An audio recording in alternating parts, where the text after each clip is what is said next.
Hey, FlimsyLunchTray here, and welcome to World of Warships for Arctic Convoy. We got some more PvE today, and in addition to that, I realized that this would be a good video for the Naughty or Nice series, which I kind of forgot about, to be completely honest with you. So welcome to episode 10 of Naughty or Nice. Now, I'm probably going to foreshadow strongly in which direction this video is going to go today, whether it is a naughty or nice video. But to briefly just say, it's kind of fun to play these ops now and not being limited to a ship tier necessarily or ship nation. So this was my first time playing Arctic Convoy since it just came back in with the new update and taking out Schlieffen, and we're going to have an amazingly good game. Not that everyone is going to be necessarily very happy about us having a really good game, to which we will get into when the time comes. That being said, I think in comparison to the old, we adjusted a few things now with having these specific operations back. So it's a little different to kind of get a feel for it, but the core concepts are the same. And I do really want to mention here real quick before, as we get into the nice bit, I'm really grateful in that in Ops that Wargaming has now kind of made it more abundantly clear of what the primary task and secondary task are there on the top left of the screen. What I see as when operations became higher tier, you have a lot more people struggling, players struggling to understand and grasp the concept of like achieving the primary task. Like, let's say it's to defend battleship Bourgogne de Rouen in what is that? Hermes, if I get that right. And then no one defends your friendly bot battleship. Everyone stays behind friendly bot battleship, and friendly bot battleship dies, and making you instantly lose the operation. Okay. So now having these primary secondary tasks highlighted on the top left, hopefully is helping, especially for those of you who may be newer to playing operations, and specifically with this new iteration in. Now the other thing I think that's new on this one is having submarines. I don't remember having submarines as teammates in this op, and because of that, gonna guess who is the person we are going to run into trouble with in this operation. Now, with that being said, I have loved taking the brawling German battleships. I don't know if you got to play Scharnhorst in the past. I'm trying to remember what exactly. Probably wasn't. Maybe it wasn't German. But some of the other ships I got to be able to play in this, and I really love brawling. And I think that's one of the things I really like about this particular operation, is that the ability to brawl is really high in terms of just putting out so much DPM. That's mainly going to come from our secondaries this game. And of course we have 8-420s, so we've got torpedoes we can utilize as well. So it's just going to be absolutely amazing. And when I brawl, I brawl.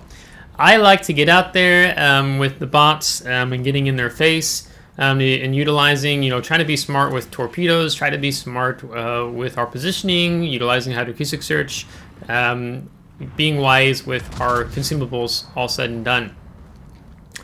So, note where we have our friendly submarine, the K1 at. And the K1 is going to get into, him and I are going to have a discussion. And he's going to be a prime example of what you see happening. Well, it's happened in the game for a really long time. But now Wargaming has added another class in the game, where originally you only had this issue, particularly with the destroyers, maybe every now and then with a cruiser player. But you'd run into this problem with destroyer players in particular, and now we also have the class of submarines, whom you also run into this issue with. The K1 has a combination of two sets of torpedoes. He's got his magnetic torpedoes, homing torpedoes if you will, and then he's got his standard. Now the standard torpedoes on K1 do a heck of a lot better damage than your magnetic torpedoes. So understandable, this guy is probably going to just be launching his torpedoes. Now note on the minimap, note in the battle, where is he and where am I? He is directly behind me, and I am out in front of him, brawling as a Schlieffen might in operations in PvE. Meaning, I'm not going to sail straight lines. You don't sail straight lines when you're dealing with bots, especially when they fire torpedoes. You know, here you see me killing Throttle, and I get a wells done from Mr. Submarine Player. I just ate like 4 or 6 of his torps potentially, and I'm like, whatever, I'm gonna ignore it. I ran into his torps, and I see him fire 2 more. Now, I want to cut in case there are torpedoes coming from the shore, which I don't think there are. And then I also want to get repositioned to push further over to the 5-6 line and dealing with Blucher.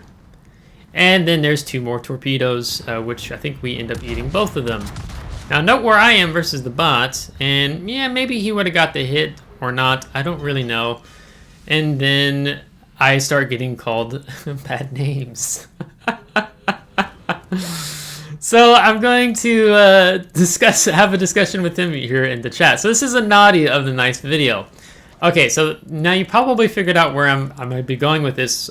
What you see, it can be a little bit of one of my little tidbits I get annoyed with in the game is when you have destroyer players and you have submarine players behind you, whether it's in operations, co-op, randoms, ranked, and for all intents and purposes, they bitch at you because you hit their torpedoes. Now, in the past, Wargaming would notify you if friendly torpedoes were coming at you in your direction, which I really liked, so I could do my best to try to avoid said teammates' torpedoes, so, you know, not to rain on his parade necessarily. But then Wargaming took that away where now you only get the warning about enemy torpedoes, right? But the point being, what I don't like is when you have destroyer players and submarine players who complain about you hitting their torpedoes when 1, don't even know they're there because it doesn't warn you. 2, I'm not even going to, I'm not going to look behind me. The enemy's in front of me. I'm pushing into multiple bots. Why am I going to be looking behind me? And then also, as he kind of points out, just have a little bit of awareness. You're behind me. I'm not going to be looking behind me when I'm brawling. I've got lots of German ships and also a lot of torpedoes. So I'm not going to be paying attention to him, and this is kind of the extent of our discussion. I'm not really trying to be a jerk or anything to him, chat. I'm just kind of trying to talk about factually what's going on here, right? So when you have not 1 but 2 classes that are now who periodically like to try to be right behind you firing torpedoes, and even in randoms I still run into this problem. It's what do you expect? And then you blame the teammate for being in the way of your torpedoes. So take this into real world example. For let's say example you're hunting or you're doing a sports shooting competition with teammates, right? If you stand, let's me Flimsy, and let's say I have Tim standing behind me, and Tim knows I Flimsy and in front of him. Now if Tim fires his gun and hits me, is it my fault or is it Tim's fault? Tim should have not fired his gun if I'm standing in front of him, between him and the target. Right? Basic hunter safety education course, basic shooting range rules, practices are going to say no. If there's someone out in front of you, you don't fire your gun. Or if you were to take this into, for example, even with naval combat, do you think that there would be a submarine, U.S. Navy submarine, Ohio class or whatever, fires torpedoes while an Arkley Burke class destroyer, friendly, is out in front of it? Do you think it is the Arkley Burke class commander's, the captain's fault, or is it the captain commander of the Ohio class submarine for firing torpedoes and hitting his Arkley class destroyer mate? It would be the Ohio class submarine's fault, right? Now, yes, those are real world examples. Yes, this is a video game, but you can't, it's imagine, okay, I can actually give you a real life example, something that almost happened to me. So when I was 17, 18, I went hunting with my stepbrother, and we're out in the woods, and I saw, it was I think it was a 6 or 8 point buck. And I told him if I hit it and it doesn't go down, let's say it's severely wounded, just go ahead and give it a follow-up shot. I don't want the deer to get away and die, or we just lose it, right? Because I'm just taking the life of a deer and then not able to harvest the meat, right? So I fire and I hit the buck like square on, like right behind his right shoulder blade, and exit out his left shoulder blade, and it starts running. And my brother, pretty soon right after, takes a follow-up shot. Now, in the position where we're sitting, I'm off to I'm on the front left of my brother, and he's on my back right. When he fired his shotgun, I did not see him. I didn't see the gun either. So he had fired his gun behind me, and I was like, whoa, whoa, whoa, whoa! Like, did you just shoot that like by my head or over my head? And he was like, no, no, no, no. Like, I don't know where exactly. I think he was enough off to the right. But you don't shoot a gun when you have someone in front of you. Like, I can't see him fire his gun. That's a problem, right? Now, it would be kind of dumb to, like, if you accidentally shot someone and then you blame the person you accidentally shot, right? The math isn't mathin'. So that's just where World of Warships is at. And I'm going to eat actually lots of torps here from this shield. When you have submarine players and destroyer players who are playing behind you in a battleship, complaining that you are taking and hitting their torpedoes, right? It doesn't make sense. So, you know, all said and done, like, you know, I think we kind of qualmed it in the chat regarding it. But it's like, if he would have been nice about it, I would have been nice to him at the start back to it. But you know, in the sense that he starts cussing in chat at me, calling names, like, you're not gonna get any grace from Flimsy at that point. I'm going to ask you very straightforward, blunt questions. What do you expect? I am in a Schlieffen. I am a brawling battleship. I am not in a sniping battleship.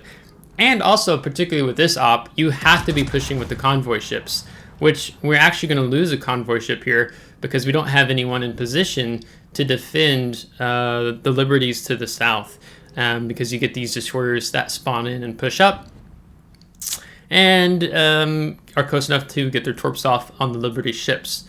So that is an immense bummer. I mean, we had the Hawaii down there who's kind of catching up finally, but it would have been better if the Hawaii was further up. The big issue with this op is typically people don't stick with the convoy, and being able to defend Liberty ships. They kind of like stay hidden behind them, or they just drag too far behind.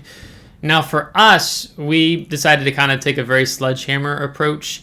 You know, we're already sitting over over 500,000 damage, where my goal was to inflict maximum damage on all the German ships, the bots that spawn on the A line in, and then here shortly they're going to spawn off the 10 line and come in, and we're also going to defend. So my role has been more intercepting and trying to alleviate any potential pressure that would make its way down onto the convoy. So that's part of playing the A line, if you will. You know, when we're sailing up the 2-3 line and then over off to the A line, B line, and then back down towards convoy to get set up for the ships that are going to spawn. I think they spawn in like B10, C10, maybe D10 as well. Yeah, so you can see our secondaries are firing at the Schultz that's outside the map boundaries. So, but to bring it back, you know, if I flip myself in the perspective, you know, if I fire torpedoes from behind a battleship or cruiser or friendly destroyer player, I fully expect the possibility that I might my torps end up hitting my teammate, right? So I really try not to fire my torpedoes from behind a teammate, because, you know, especially when the reloads can take quite long. They're not as long on the submarine, but particularly on destroyers, it's like, well, I don't want to waste like my minute-and-a-half reload and then just torp the Conqueror that I see clearly sailing in the left of the screen, like towards the mid where I want to fire torpedoes, right? I'll either let him pass, or I need to be not behind the battleship and up closer, right? And I get it, like you can have radar, a lot of radar in the game, and that can be really punishing, or maybe you're in a destroyer that's not suited very well to go up against the other enemy destroyers, right? But it is what it is. Like, at the end of the day, you're a destroyer. Granted, like Elbing would be a bit of an exception there. It's more of a cruiser.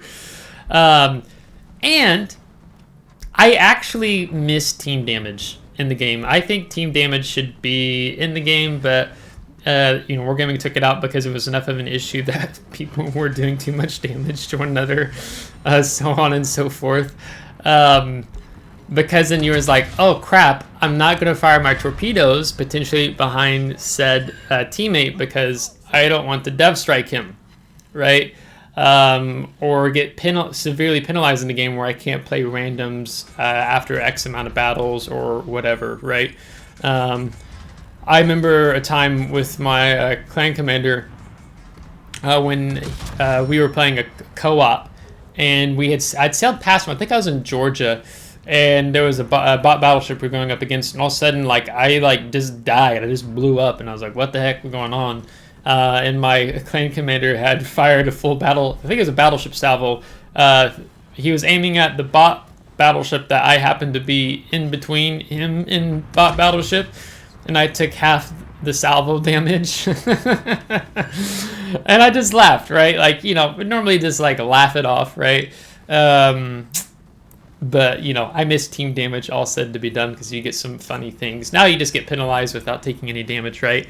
You know, someone who's quite well known on the NA server for that would be GP_1, which I think he's been featured here on the Naughty or Nice series, to be honest, where he did enough damage to me and a Conqueror and another cruiser player that he just like killed himself because he had done so much damage that it was like GP1 destroyed GP1 because it just gets mirrored and reflected back onto you after you do X amount of damage, right? Like he had fired enough torpedoes and shot us enough that he just suicided basically at that point.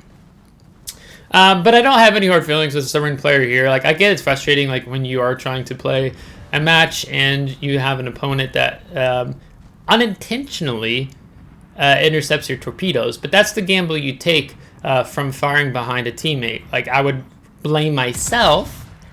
I would take ownership of that before just blaming the other person, right? But, I mean, in this day and age, it's just easier to blame someone else than it is to take your own or take ownership and responsibility for your mistakes, right? Yeah, that's kind of basically the human condition, if you will. And you see how that's played even in video game world. World of Warships isn't alone to that kind of behavior or toxic behavior, even if you will. So, how much damage did we end with? I wasn't even looking at damage counter there at the end. We did 5-starred it, so that's excellent. Very important. More stars you get, the more base XP you get with the Operation Arctic Convoy and other operations, of course, as well. We did 636,000 damage, 1,597 secondary ribbons. We got 13 destroyed, and we got several achievements here. You can see highlighting only 2 torps and only 84 main battery hits, 19 fires. So it's certainly secondaries putting out the damage, and 11 assisted kills, with over 2,350 base XP. So excellent. Schlieffen is just fun. I mean, it's kind of one of those battleships you don't have to necessarily put a ton of thought into to get a lot of damage out of it in operations. We took 111,000 damage. Our secondaries did 429,000. Our torpedoes 42,000. Main battery 153. Fires was 31,000 damage. Hence that 636k figure we have. And even some spotting damage since we were just kind of out leading the charge. And I do actually have a permanent economic booster with the green boosters here on Schlieffen, because I play Schlieffen enough, particularly in ops. So we get over 500,000 credits earned, all said and done, after the costs are deducted. So, but yeah, that is today's Naughty or Nice video. Nice to kind of revive it and bring it back. I have been so busy in real life. Should be slowing down the next 2-3 weeks, but we'll see. So I'm hoping to be a little more consistent with the content this week. Granted, I don't know if I'm going to have another video up until Friday, most likely at this point, so we'll see. Anyhow, if you liked today's video, give a thumbs up. If you didn't, give a thumbs down. Subscribe to see more. If you're subscribed, thanks so much. I appreciate it. Thank you to my Patreon supporters. Until next time, take care.